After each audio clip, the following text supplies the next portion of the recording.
Good morning dear student. बेटा, हमने पिछली वीडियो में पढ़ा था कि गलनांक क्या होता है और हिमीकरण क्या होता है। ठीक है, आज की वीडियो में हम लोग पढ़ेंगे कि क्वथनांक किसे कहते हैं, मतलब बॉइलिंग पॉइंट क्या होता है। ठीक है, आज हम क्या पढ़ेंगे? क्वथनांक।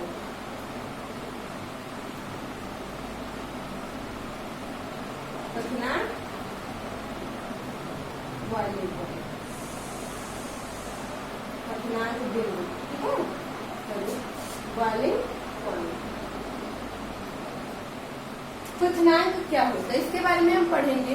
तो क्वथनांक बेटा होता है कि कोई ऐसा हमारा द्रव, ठीक है, कोई ऐसा हमारा द्रव, जब हम किसी भी द्रव को जैसे लेते हैं, मान लीजिए हम किसी द्रव को लेते हैं, हमने घर में भी अपने देखा है कि अगर हमें चाय बनानी होती है सबसे पहले हम क्या रखते हैं? पानी रखते हैं।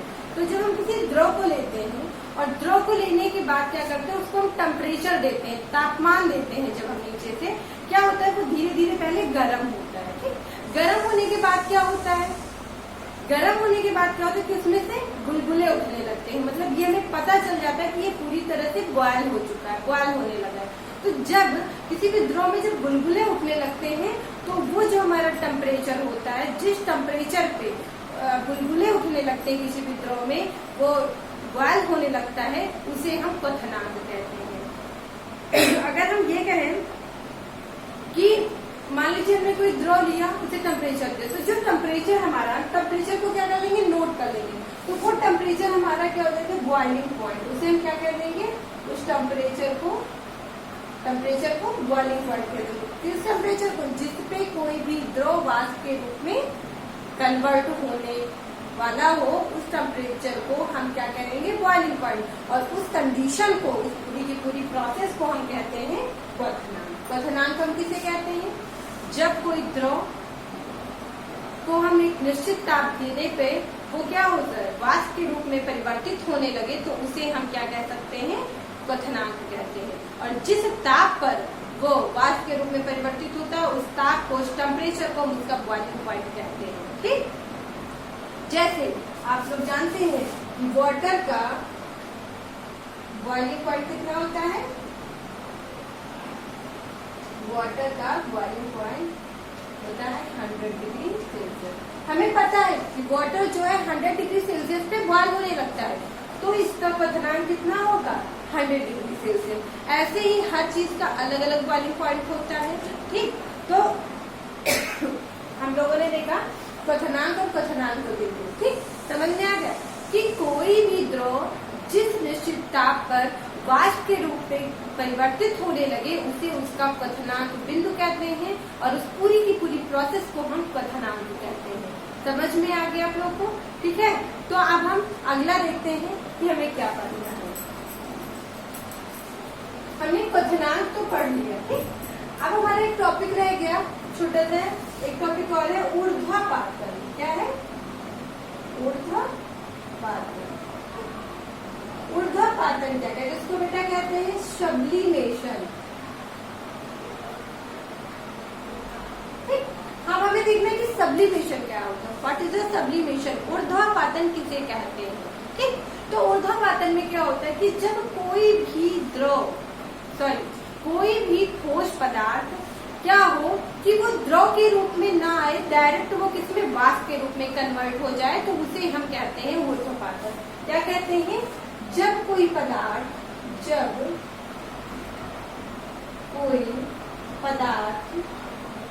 ठोस पदार्थ, क्या हो जाएगा? ठोस पदार्थ द्रव में न परिवर्तित होकर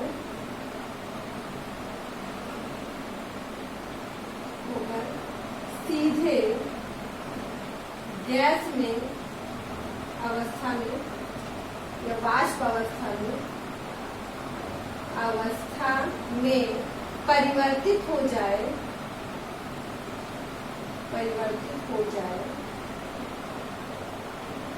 तो उसे क्या कहते हैं? उसे कहते हैं हम सब्लिमेशन। मतलब ऊर्ध्वापातन। अब कोई ऐसा ठोस पदार्थ जाए कि द्रव में कन्वर्ट ही ना हो, ठोस से डायरेक्ट वाष्प के रूप में या गैस के रूप में कन्वर्ट हो जाए, ठीक है, तो उसे हम क्या कहते हैं, ऊर्ध्वापातन कहते हैं। ठीक, मतलब आपको इसमें अगर एग्जाम्पल देखना है तो आप देख सकते हैं। एग्जाम्पल में अगर हम देखें एग्जाम्पल में तो द अमोनियम क्लोराइड, अमोनियम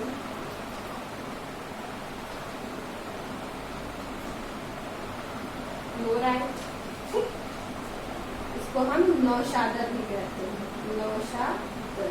ठीक, आयोडीन भी हमारा है, हम क्या करते हैं, आयोडीन, आयोडीन हो सकता है हमारा।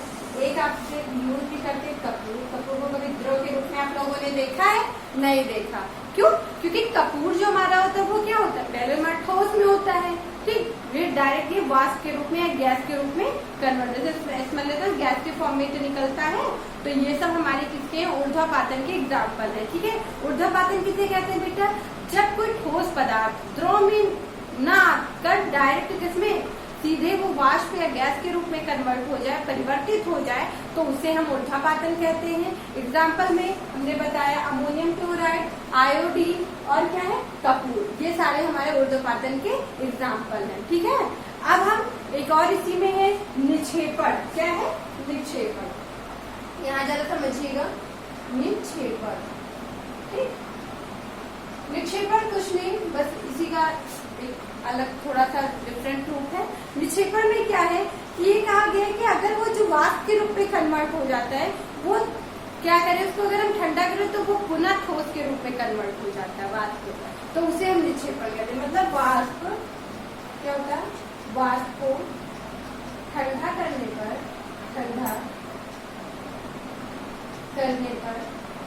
वह पुनः क्या होता है, ठोस का रूप में होता है, ठोस अवस्था में परिवर्तित हो जाता है, अवस्था में परिवर्तित हो जाता है। समझ में आया, निक्षेपण क्या होता है। यहाँ कहा गया कि ऊर्ध्वापातन जब कोई पदार्थ, कोई ठोस पदार्थ द्रव में ना आकर डायरेक्ट वाष्प के रूप में परिवर्तित हो जाता है तो उसे हम ऊर्ध्वापातन कहते हैं। लेकिन अगर उसी वाष्प को हम क्या करें, ठंडा करें, तो वो फिर से किसमें, ठोस में परिवर्तित हो जाती है, उसे हम निक्षेपण कहते हैं। ठीक है, तो इतनी चीजें क्लियर आपको, ऊर्ध्वापातन और निक्षेपण। सबसे पहले हम लोगों ने क्वथनांक पढ़ा। क्वथनांक में हम लोगों ने देखा कि वह पदार्थ जो ऐसा पदार्थ जिसको निश्चित ताप पर, कोई भी ऐसा पदार्थ हो जिसको निश्चित ताप दिया जाए और उस पर कोई भी पदार्थ क्या हो, वाष्प के रूप में, द्रव, कोई द्रव वाष्प के रूप में परिवर्तित होने लगे, उसे उसका हम क्वथनांक कहते हैं। और जिस निश्चित ताप पे वो वाष्प के रूप में परिवर्तित होता है वो उसका बॉइलिंग पॉइंट क्वथनांक बिंदु कहलाता है। ठीक, फिर हम लोगों ने पढ़ा ऊर्ध्वापातन क्या होता है, मतलब सब्लिमेशन क्या होता है। ऊर्ध्वापातन में बेटा क्या होता है कि कोई ठोस पदार्थ होता है वो द्रव में ना आके डायरेक्ट किस में कन्वर्ट हो जाता है, वाष्प के रूप में या गैस के रूप में परिवर्तित हो जाता है, उसे हम ऊर्ध्वापातन कहते हैं। ऊर्ध्वापातन में हमने एग्जाम्पल देखा, जैसे अमोनियम क्लोराइड, नौशादर भी कहते हैं, आयोडीन हुआ, कपूर हुआ, ये सारे हमारे एग्जाम्पल किसके हैं, ऊर्ध्वापातन के। और ऊर्ध्वापातन में हमने कहा कि ठोस पदार्थ द्रव में ना के डायरेक्ट वाष्प के रूप में कन्वर्ट होता है तो ऊर्ध्वापातन है। लेकिन वाष्प को अगर हम ठंडा कर लें, वो दोबारा से द्रव में न कन्वर्ट हो, डायरेक्ट ठोस में कन्वर्ट हो जाए, तो उसे हम निक्षेपण कहते हैं। तो हमने क्वथनांक, ऊर्ध्वापातन और निक्षेपण, इन तीन चीजों को पढ़ लिया है। आगे जो हमें पढ़ना है हम आप लोगों को बताते हैं, इसको हम इरेज कर दे रहे हैं। हमने तीन चीजें पढ़ी, क्वथनांक, ऊर्ध्वापातन और निक्षेपण। ठीक है, अब हमें जो पढ़ना है वो है संघनन। क्या है, संघनन।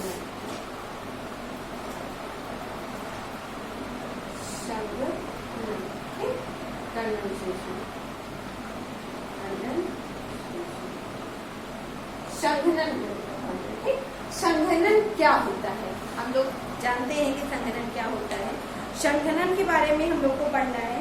और संघनन के बारे में पढ़ने से पहले हम आपको बता दें कि आप लोग घर में भी देखते हैं कि संघनन अगर हमें पढ़ना है तो हम संघनन किसे करते हैं। संघनन में बेटा क्या होता है कि जो हमारा द्रव होता है, वो वायुमंडल में जब, जैसे हमने क्या किया, आपने देखा कि फ्रिज से आप बॉटल को निकालिए या फ्रिज में रखे ग्लास को निकालिए, ठंडे पानी को अगर आप बाहर रखते हैं, आपको बस ऐसे समझा रही हूँ, जो डिफिनीशन है वो आपको पीडीएफ में मैं भेजी देती हूँ, क्या लिखना है नोट्स में, समझाना है यहाँ पे। संघनन होता है, वाष्प का संघनन होता है। जैसे क्या हुआ कि संघनन के कारण ही आपका ये फॉग, कोहरा, बादल का बनना, ये सब क्या है, संघनन है।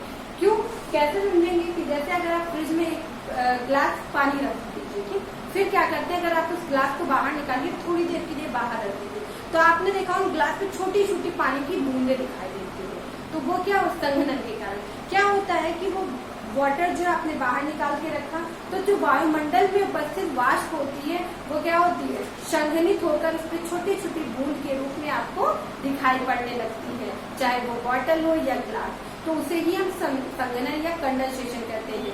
जैसे क्या होता है कि जो हमारा वायुमंडल है, वायुमंडल में उपस्थित जो हमारा वाष्प होता है वो संघनित होता है, संघनित होकर बादल का बनना, फॉग, कोहरे का होना, ये सारी चीजें हमारे कंडेंसेशन, संघनन में होती है। ठीक है, एग्जाम्पल में है बादल का बनना, जैसे बादल